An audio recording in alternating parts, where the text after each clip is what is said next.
Hello friend, welcome back to my channel learn maths. आज का topic है Cramer rules. Cramer rule जो है टू लीनियर इक्वेशन दिया गया हो एंड थ्री वेरिएबल्स में, तो उसे हम वेरिएबल की वैल्यू फाइंड करने के लिए जो है हम क्रैमर रूल का फॉलो करते हैं।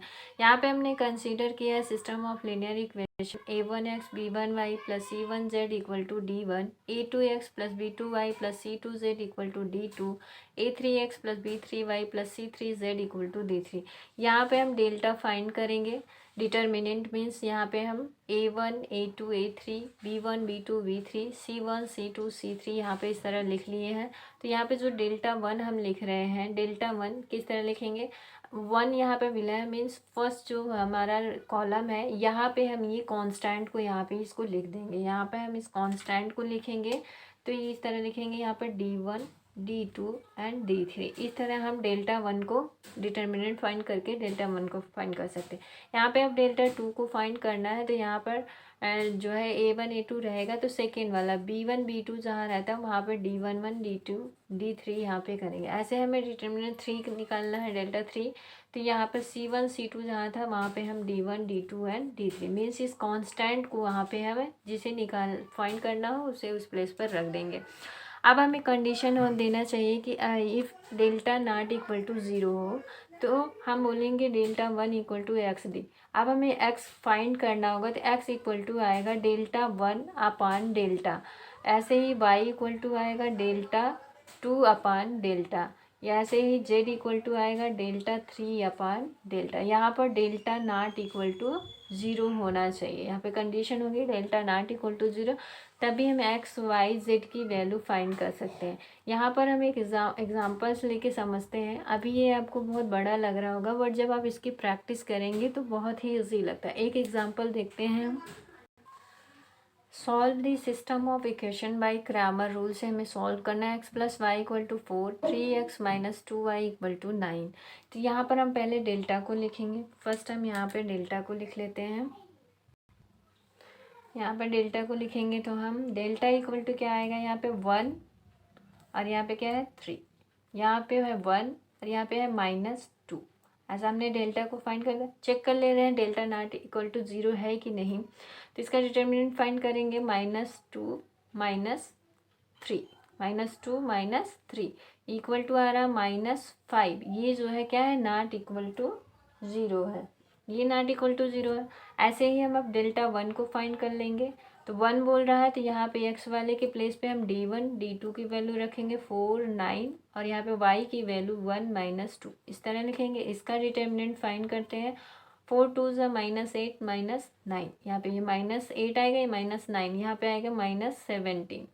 ऐसे ही हम डेल्टा टू को फाइंड कर ले रहे हैं। डेल्टा टू को फाइंड करना है तो यहाँ पे 1 3 रहेगा, y के प्लेस पे हम लिख देंगे 4 एंड 9। तो इसको जब सॉल्व करेंगे तो यहाँ पे 9 9 और ये 4 3 12 यानी यहाँ आ गया -3।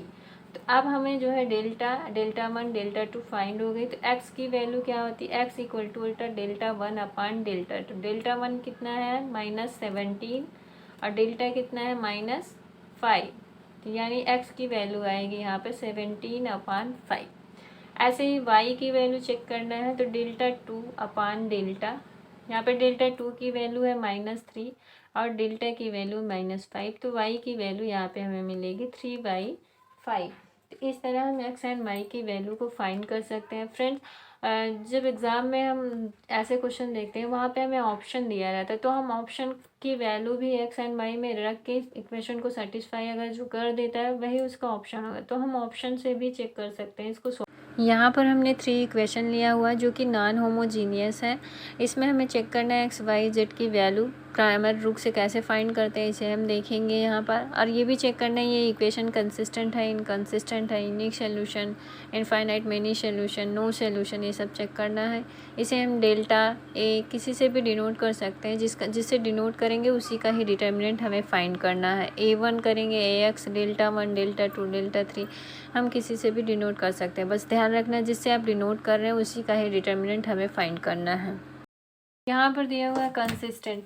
कंसिस्टेंट अगर होगा तो उसका सोल्यूशन यूनिक सोल्यूशन होना चाहिए और या इनफाइनाइट सोल्यूशन होगा, और अगर इनकंसिस्टेंट है तो उसके नो सोल्यूशंस होंगे। तो कंडीशन क्या है यहाँ पे, यूनिक सोल्यूशन होने का सेंस हुआ जो ये फर्स्ट वाला है डेल्टा, डेल्टा या हम बोले मैट्रिक्स ए, डिटर्मिनेंट ए जो है, अगर हम इसको लेते हैं इसका डिटर्मिनेंट हम फाइंड करेंगे तो ये नॉट इक्वल टू ज़ीरो आ जाए, या हम कहें delta not equal to zero हो जाए, तो हम बोलेंगे ये जो इक्वेशन है वो कैसा इक्वेशन है, यूनिक सोल्यूशन देगा और कंसिस्टेंट इक्वेशन है, यूनिक सोल्यूशन देगा जब ये कंडीशन जो है फुलफिल होगा। यहाँ पे जिससे भी आप डिनोट करेंगे उसका डिटर्मिनेंट हमें फाइंड करना है।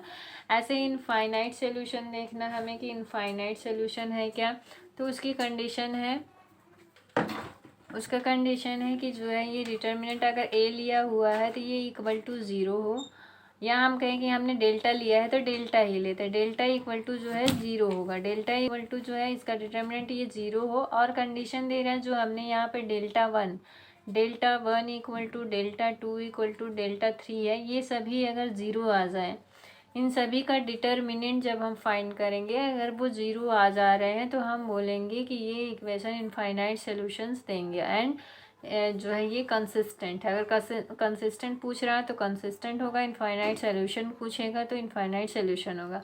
इनकंसिस्टेंट होने के लिए जो है कंडीशन बनेगा